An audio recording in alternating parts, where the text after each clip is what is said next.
फैसला हो या आज सुप्रीम कोर्ट का फैसला हो, इस बात को साबित कर देता है कि अरविंद केजरीवाल जी की गिरफ्तारी पिछले 2 साल से आम आदमी पार्टी के नेताओं और मंत्रियों का विच हंट, पिछले 2 साल से चल रहा ये फर्जी शराब घोटाले का इन्वेस्टिगेशन सिर्फ और सिर्फ भारतीय जनता पार्टी का एक षड्यंत्र है।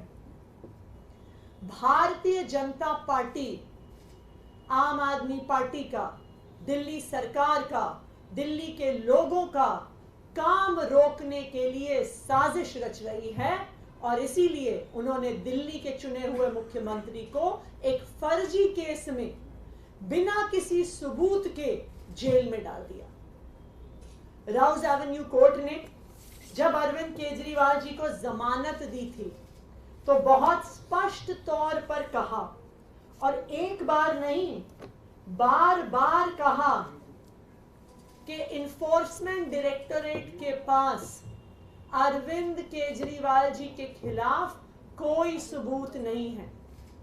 उन्होंने ये भी कहा कि ईडी इस केस में एक बायस के साथ एक्ट कर रही है। ये कोर्ट के शब्द हैं, ये हमारे शब्द नहीं हैं। आज राउज एवेन्यू कोर्ट के उस फैसले पर सुप्रीम कोर्ट ने भी मोहर लगा दी और अरविंद केजरीवाल जी को ईडी के मुकदमे में जमानत दे दी। लेकिन भारतीय जनता पार्टी को यह पता था, उनको पता था कि राउज एवेन्यू कोर्ट से जमानत मिल गई है, उनको पता था कि सुप्रीम कोर्ट से भी जमानत मिल जाएगी। इसीलिए उन्होंने एक और षड्यंत्र रचा और सुप्रीम कोर्ट में जिस दिन अरविंद केजरीवाल जी की जमानत का केस आना था, उससे पिछले दिन अपने एक और राजनीतिक हथियार सीबीआई से अरविंद केजरीवाल जी को गिरफ्तार करवा लिया। क्यों किया गिरफ्तार सीबीआई से? सिर्फ और सिर्फ इसलिए गिरफ्तार करवाया कि अगर ईडी के केस में जमानत मिल गई तो अरविंद केजरीवाल जी बाहर आकर 10 गुना स्पीड से दिल्ली के लोगों का काम करने लग जाएंगे। और भारतीय जनता पार्टी का षड्यंत्र रुकता नहीं है, इसलिए सीबीआई के केस में अरेस्ट किया। मैं आज भारतीय जनता पार्टी को यह कहना चाहती हूं कि इस देश के एक के बाद एक हर न्यायालय ने आपके षड्यंत्र का पर्दाफाश किया। एक के बाद एक न्यायालय ने कहा है कि अरविंद केजरीवाल जी के खिलाफ सबूत नहीं है और आज एक के बाद एक हर न्यायालय अरविंद केजरीवाल जी को जमानत दे रहा है। मैं भारतीय जनता पार्टी को यह कहना चाहूंगी कि अपना घमंड खत्म करिए, अपना अहंकार खत्म करिए और बाकी पार्टियों के खिलाफ, लोकतंत्र के खिलाफ षड्यंत्र रचना बंद करिए। सत्य परेशान हो सकता है लेकिन पराजित नहीं हो सकता। अरविंद केजरीवाल की ये जमानत आज पूरे देश के सामने ये साफ कर देती है कि अरविंद केजरीवाल सत्य के साथ खड़े थे, खड़े हैं और खड़े रहेंगे। अब मैं चाहूंगी कि संदीप जी और सौरभ जी अपनी बात रखें।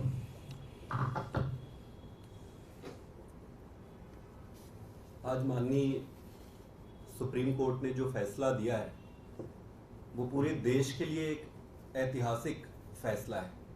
कई फैसले ऐसे होते हैं जो देश के लिए एक दिशा निर्धारण का काम करती है।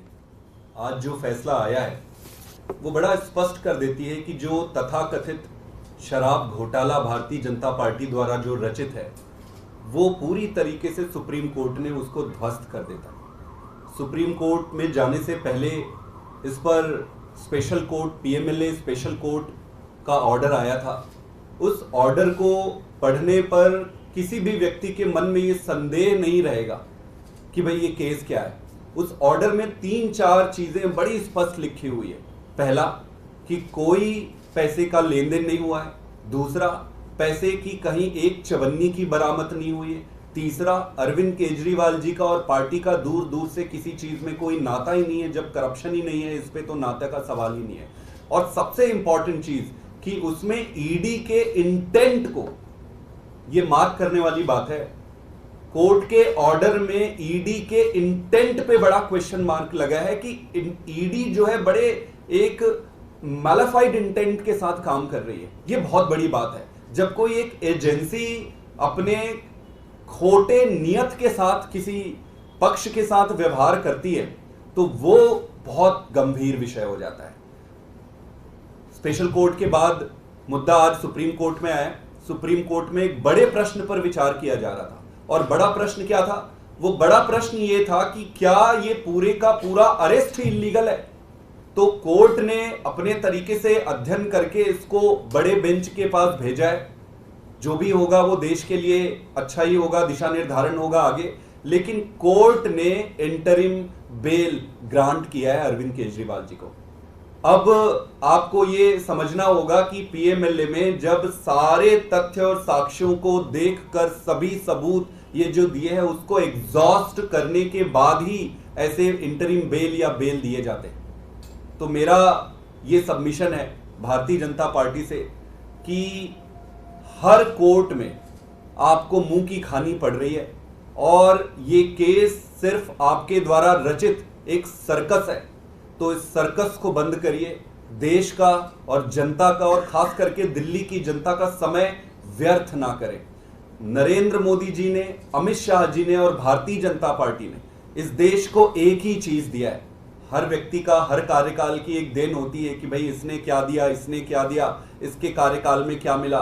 तो भाजपा के मोदी जी और अमित शाह के कार्यकाल में एक ही चीज मिला है उस देश को, और वो है ये तानाशाही की ऐसी व्यवस्था जिसमें जिस राजनीतिक दल और राजनेता को ये सामने से हरा नहीं सकते या उनका सामना नहीं कर सकते, उनको गलत तरीके से, फ्रॉडुलेंट तरीके से षड्यंत्र करके जेल में डालना या उनको फंसाना, इसको बंद करना चाहिए। देश का बहुत समय वेस्ट हो रहा है। हमें नई राजनीति करनी है, देश को आगे लेकर जाना है। हम सब मिलकर जब अच्छी राजनीति करेंगे तभी देश आगे बढ़ेगा। मेरा ये फिर से रिक्वेस्ट है माननीय प्रधानमंत्री जी से और अमित शाह जी से कि ये गंदी राजनीति से बाहर आइए और अच्छी राजनीति करिए। मैं चाहूंगा कि सौरभ जी भी थोड़ा सा इस पर अपनी विचार रखें। आज जो सुप्रीम कोर्ट की double bench justice Sandeep Khanna, justice Dipankar Datta की बेंच ने जो सुप्रीम कोर्ट की छुट्टियों से पहले अपना ऑर्डर रिजर्व किया, उसको आज उन्होंने सुनाया। उसके अंदर सुप्रीम कोर्ट के सामने ये सवाल थे कि अगर ईडी पीएमएलए एक्ट के अंडर सेक्शन 19 अरेस्ट करती है और अंडर सेक्शन 45 कोर्ट उसके अंदर बेल की बात सोचता है, तो सेक्शन 19 के अंदर जब ईडी जो एक एजेंसी है वो अरेस्ट करती है तो उसका जो डिसीजन है वो सब्जेक्टिव है, ऑब्जेक्टिव नहीं है।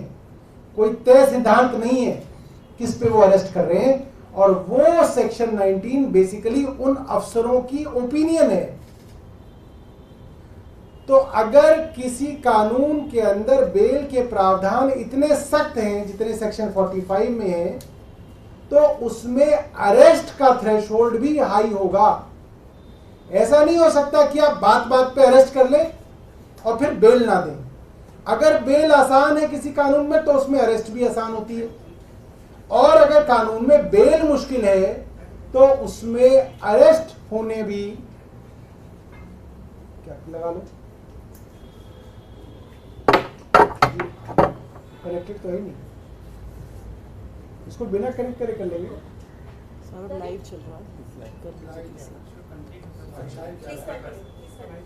तो बेल के सिद्धांत ये है कि अगर बेल मिलना किसी कानून के अंदर कठिन है तो उसके अंदर अरेस्ट का थ्रेशोल्ड भी हाई होना चाहिए। सुप्रीम कोर्ट ने need and necessity of bail के बारे में कहा, और सुप्रीम कोर्ट ने दूसरी बात ये कही कि इस मामले में अरविंद केजरीवाल जी करीब 90 दिन से ज्यादा पहले ही जेल में रह चुके हैं, लिहाजा उनको इंटरिम बेल दी जाए। तीसरी बात सुप्रीम कोर्ट ने कही कि अरविंद केजरीवाल जी के ऊपर एक मुकदमा है, ऐसे में वो मुख्यमंत्री रह सकते हैं या नहीं रह सकते हैं, ये फैसला कोई कानून, कोई कोर्ट नहीं कर सकता, ये फैसला स्वयं वही कर सकते हैं। लिहाजा इसके अंदर कोई कानूनी बंदिश नहीं है। जो हमारे भारतीय जनता पार्टी के मित्र कूद रहे थे कि साहब वो उनके ऊपर मुकदमा हो गया, वो अरेस्ट हो गए, तो अरविंद केजरीवाल को इस्तीफा दे देना चाहिए, तो वो हाईकोर्ट में भी गए, हाईकोर्ट ने भी यही बात कही और अंततः सुप्रीम कोर्ट ने भी यही बात कही कि वो मुख्यमंत्री रहेंगे या नहीं रहेंगे इसमें कोर्ट कोई दखल नहीं कर सकता। ये बात आपके सामने रखी और मैं अपनी तरफ से उन सभी लोगों को बधाई देना चाहता हूं जो इस केंद्र सरकार के अत्याचार से पिछले कई सालों से लड़ रहे हैं और खास तौर पे पीएमएलए के कारण उनके ऊपर अलग अलग मौकों पे अत्याचार किया जा रहा है।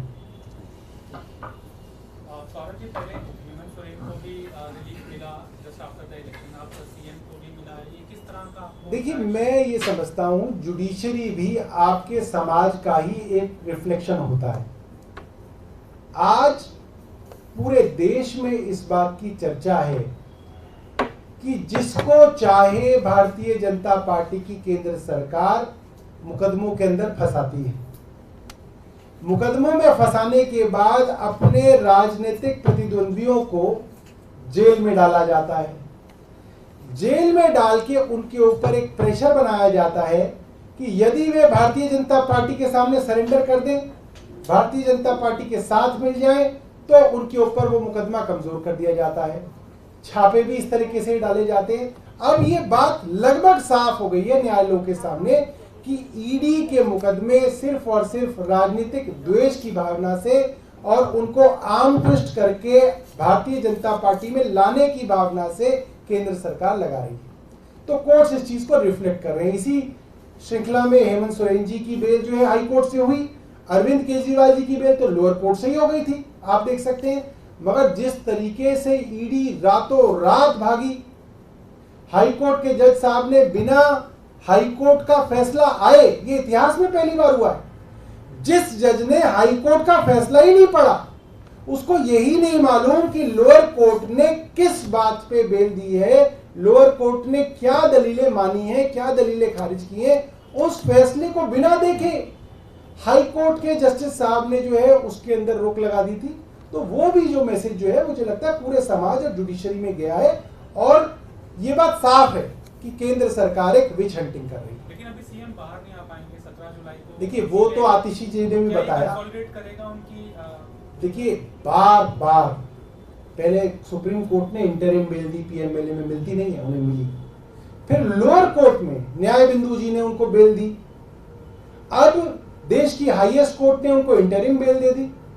आप इस बात को समझिए, जैसे ही न्याय बिंदु जी ने अरविंद केजरीवाल को ईडी के मामले में बेल दी थी, ये बात केंद्र सरकार को समझ में आ गई थी कि अब गई भैंस पानी में, अब अरविंद केजरीवाल बाहर निकलने वाले हैं।